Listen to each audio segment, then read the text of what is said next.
So hello guys, what's up and welcome back to my YouTube channel.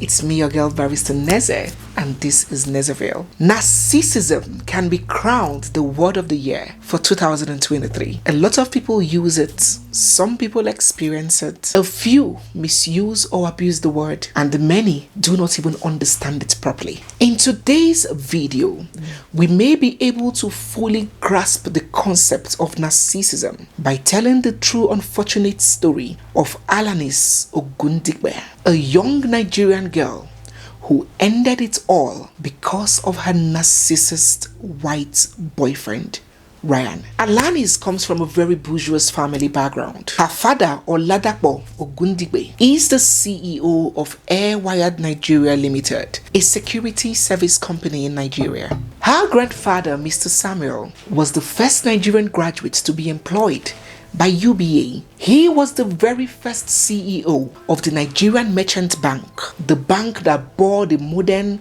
Sky and Polaris Bank. ALANIS did come from money. Can we call her grandpa's girl, not daddy's girl?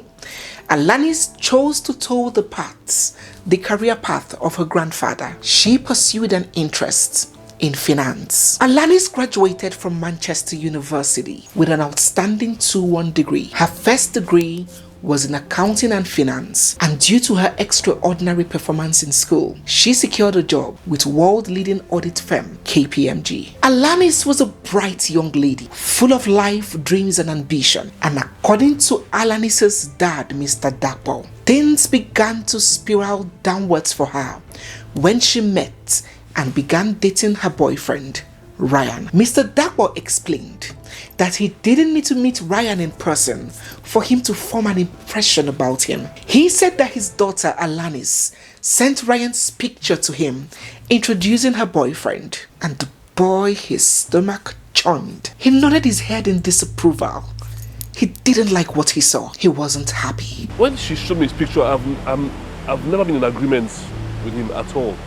I've always told my daughter, the reason why you were able to finish your university was because you didn't have a boyfriend. I know what guys do, I know how we do with girls, and I know how girls do. Don't fall in love yet, just try. You finished your degree because there was no boyfriend. Now, you're at KPMG, you've got a mission, a target. Get your ACA first, then you're free, and you'll have more options. So when this guy came up and she showed me his picture, I was not happy, and she knew. But I didn't tell her directly to her face that no, otherwise she'll start hiding things from me. Now that is the first step to recognizing the partner who is potentially bad news. When your parents, your trusted friends, your good acquaintances, people that love you, people that want the best for you, see that partner and feel a certain way about them, that is a sign. If you are the only one that sees the greatness and the sweetness and the goodness and the lovingness in that partner, then it's unlikely that that partner is such a great partner, because diamonds, treasures, good things cannot be hidden. If he or she was good, there will be good to people that come across them. Don't get me wrong, not everybody, but a majority of people. But if it's just you that sees that beautiful, amazing thing about that person, it is possible that you are beclouded by infatuation or sex or desperation or lack of options or so many other things that might becloud your logic. But these other people are assessing your partner, analyzing them void of prejudice, void of emotions. You aren't. So it's good for us to seek the opinion of our parents. Ask our decent friends what their opinions are about a partner that you're getting close to before you even start falling in love. And one should also be willing to take advice, good counsel. It is not everybody who is jealous of you. It is not everybody who does not want to see you happy. Sometimes they see the bullshit. They see beyond the facade that you cannot see. So Mr. Dapo didn't feel too well when ALANIS, his daughter, introduced her white boyfriend Ryan to him. And he encouraged her. He didn't want to scare her with so much advices and all of that, so she wouldn't start keeping things away from him. So he just advised her, my darling daughter, you really do not need to go into a relationship now.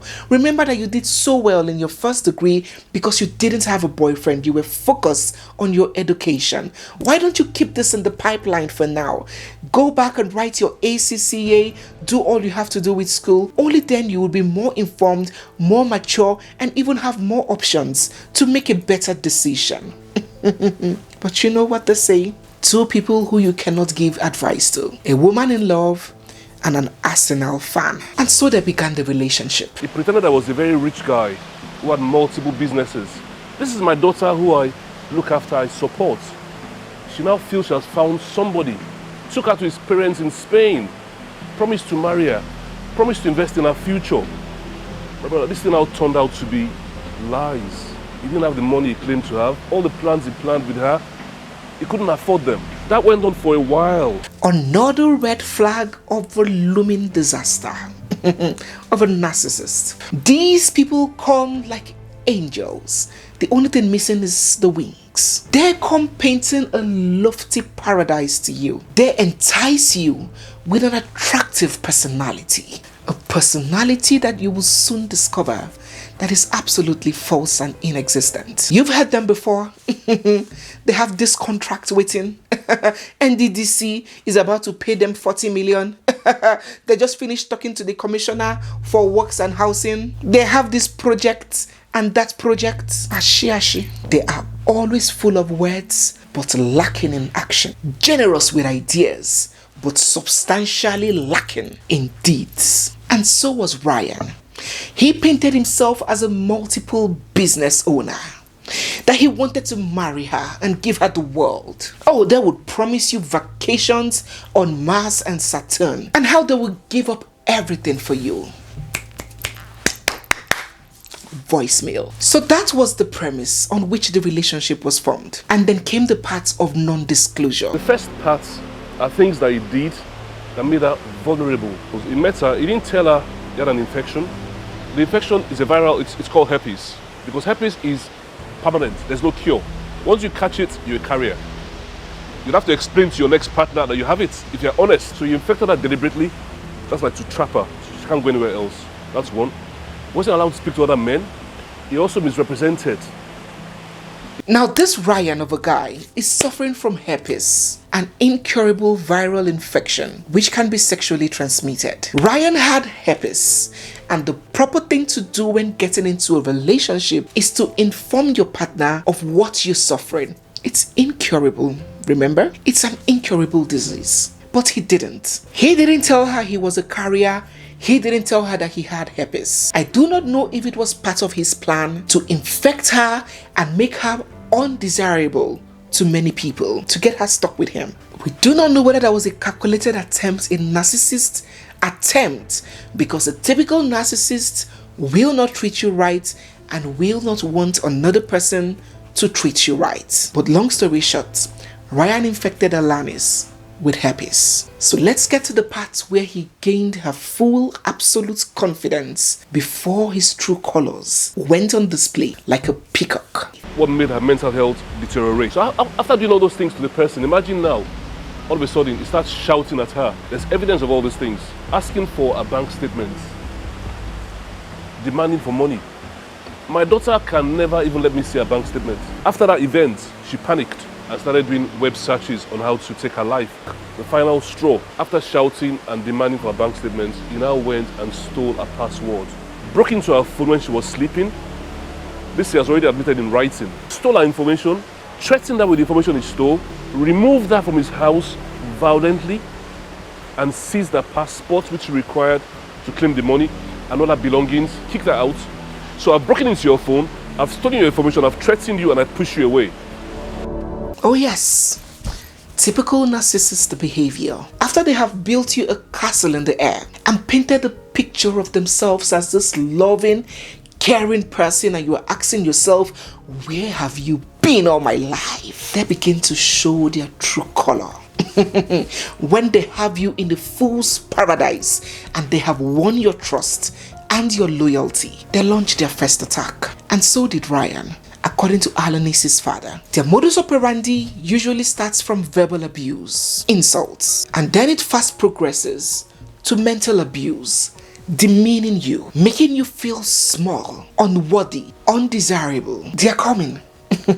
It's a process. Don't mess with your self-esteem. You begin to feel like, how will I find somebody if I live here? Who will I find that would love me? Mental abuse, and typically it will climax in physical abuse. And you're there wondering, what is the problem? How did this my sweet dove, my sweet loving dove, become this easily angered, highly temperamental devil? And then they convince you that it's not them, that it's you. So you heard Daddy say that ALANIS was not allowed to talk to other men. She was not allowed to do her own thing. She was in bondage. Took financial control of her, asking her to submit her bank statements to him. And that is where the unhealthy control comes in. Some people confuse accountability for unhealthy control. Accountability is needed in every relationship. A relationship without accountability would fail. But unhealthy control is the trait that a narcissist exhibits. Now, this case was even worse because it wasn't just the case of a narcissist, it was the case of a blackmailing narcissist. He had an agenda the whole time while ALANIS was busy falling in love. So now that he has gotten what he wanted from her, he has infected her with an incurable sexual disease. He forcefully kicked her out of his house. Obviously, maybe they were living together. Seized her passport, hacked into her personal space, made away with private information, threatened to release it. He began blackmailing her, demanding for money. Ryan was able to work on ALANIS' mind so badly. You can imagine a bright, beautiful young lady like this, who came from a home of love. I would assume she did. Because if she didn't, it is not all young ladies that have that relationship of sending pictures of their boyfriends to their father. And it's not all young ladies that can just easily carry their mother along and update their mother on every step of their experience. But ALANIS had this relationship with both parents. So she came from a place of love. We can assume that. Very intelligent girl. She passed 14 out of 15 of the Associate Chartered Accountant's exam, completing it in 10 months, what usually takes up to 3 years to be completed. That was how bright this young girl was. But Ryan was still able to walk into her head, into her mind, that she got to the stage where she decided to do the unthinkable. Every step along, she told her mother. When he infected her, send the mother the evidence. When he shouted and he apologized, send the mother the evidence. So when this thing was getting out of hand and he had broken into her phone, she called her mother. And mother rushed to Manchester. The following day, it continued. The mother was actually a witness to what happened when he was making his demands over the phone, the threats and all that. And when he was gaslighting her. After the communication between themselves, which lasted at about 6 p.m. or so, she told her mother she was going for a walk to clear her mind. The mother was saying she shouldn't go, that she'll make some dinner, whatever, then she'll hold on. She said that mother shouldn't worry, that she's got her phone, she's coming back. ALANIS didn't come back. She died on the 29th of May in the UK at Manchester, a station called Eccles. She died by jumping in front of a moving train. So terribly sad. Now, when I hear an information that no parent will like for it to go out, not so many things come to mind. For me, one of the things that one may suspect is maybe explicit videos and pictures, nudes. And given the fact that ALANIS is a corporate girl, she was working at KPMG as an accountant. Having such information, if it was that, get leaked to the public, was as good as being dead. For ALANIS, she couldn't take it. She couldn't stand the betrayal. She couldn't stand the blackmail. And then she decided to end it all. And now her dad, heartbroken, is calling for justice. I'll say it with confidence, he killed my daughter, killed her, because she was already vulnerable already due to what he had done to her. My daughter was my first child. From day one, I fell in love with this girl from day one. This is a girl that I felt if she dies, I'll die. Very ambitious girl. Her plans. She was planning that within the next 2 years or so, she'll be private. This girl had a very bright future. She had a bright future ahead of her. She had done so much. She had suffered, sacrificed a lot, stayed up all night to read, to pass. Look, KPMG, the ACA, it takes you 5 years to pass the exams, right? She passed it in 10 months. 10 months! Trying to impress her father as well. And to get there very fast. Because she saw that I was very slow in my own starting and my startup. She tried, she really tried. So I mean, it's just for other people. But if for other people we just get injustice, for other people's sake, that people don't do this again to other people. As we speak, despite the provisions of Section 76 of the Serious Crimes Act of 2015, which provides for punishments for coercive and controlling behaviors, and despite his obvious violation of ALANIS's privacy, contravening the provisions of the Computer Misuse and Other Offences Act, both laws operational in the United Kingdom, word is out that Ryan is yet to be apprehended or charged to court. ALANIS's family is still yet to get justice. And worst of it is that even when ALANIS died, Ryan didn't feel no guilt, no pain.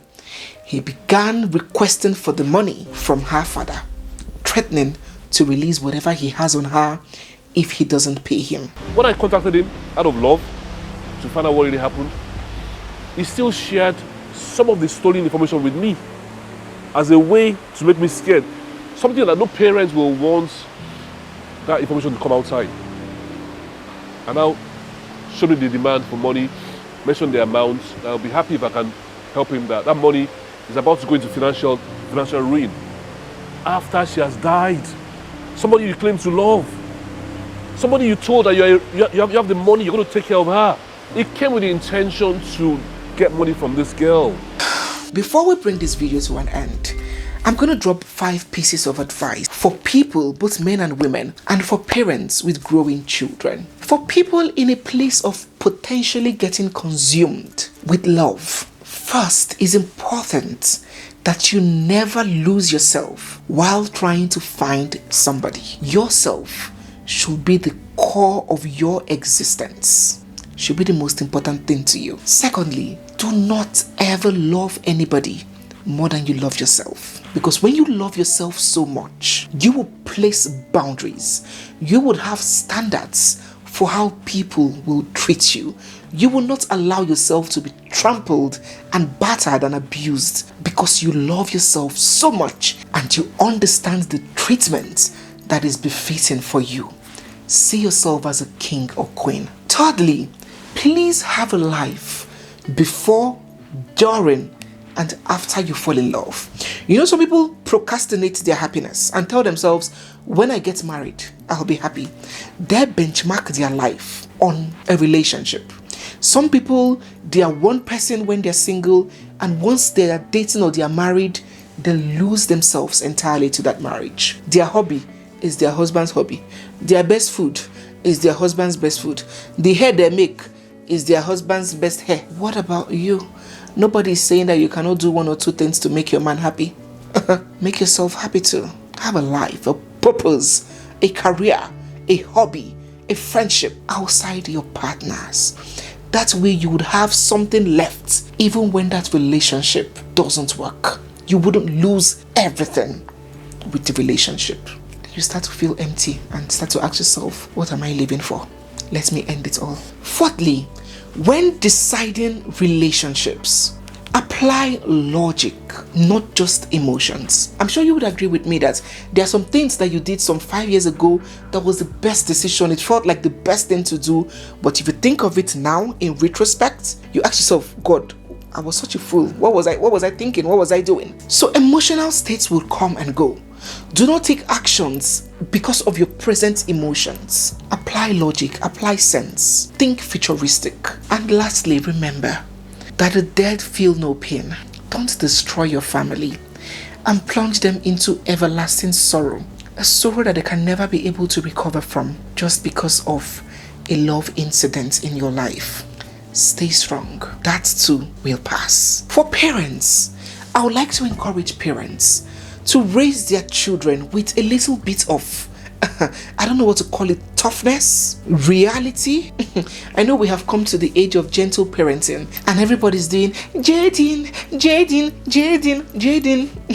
And when Jaden grows up and life throws one punch at Jaden's face, Jaden cannot stand the reality of life out there because you have not exposed Jaden that life cannot always be milk and honey.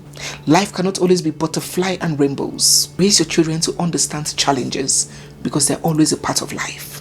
Give them age-appropriate tasks and supervise them while they struggle with it. You do not have to do everything for them. So you do not raise people that are mentally and psychologically weak, unable to weather anything, because life can throw hard blows and we all must have shock absorbers. Secondly, it's important to draw the children close to God, not only because you want them to make heaven, but because you're giving them something to believe in. It is easier for somebody who has nothing to believe in to just give up and take the easy way out than for someone that has something to hinge hope on, at least something to hold on to give some kind of encouragement and hope. When there is no hope, when there is no faith, when there is nothing to believe in, it's easier to slip away. So teach them your religion and teach them early. Thirdly, don't stop counseling. Mr. Dapo mentioned that he didn't want to scare her away. So despite in his gut feeling, he knew that that guy was not good for her. He didn't do much to keep him away. So keep counseling.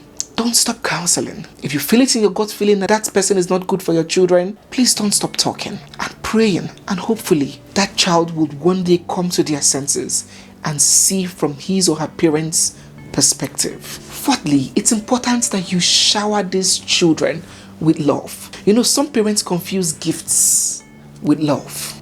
Give them the interpretation and the definition of what you want them to understand love to be. So when they go out there, love will not be falsely represented to them. So when they go out there, they don't confuse any kind of feeling, infatuation, obsession with love.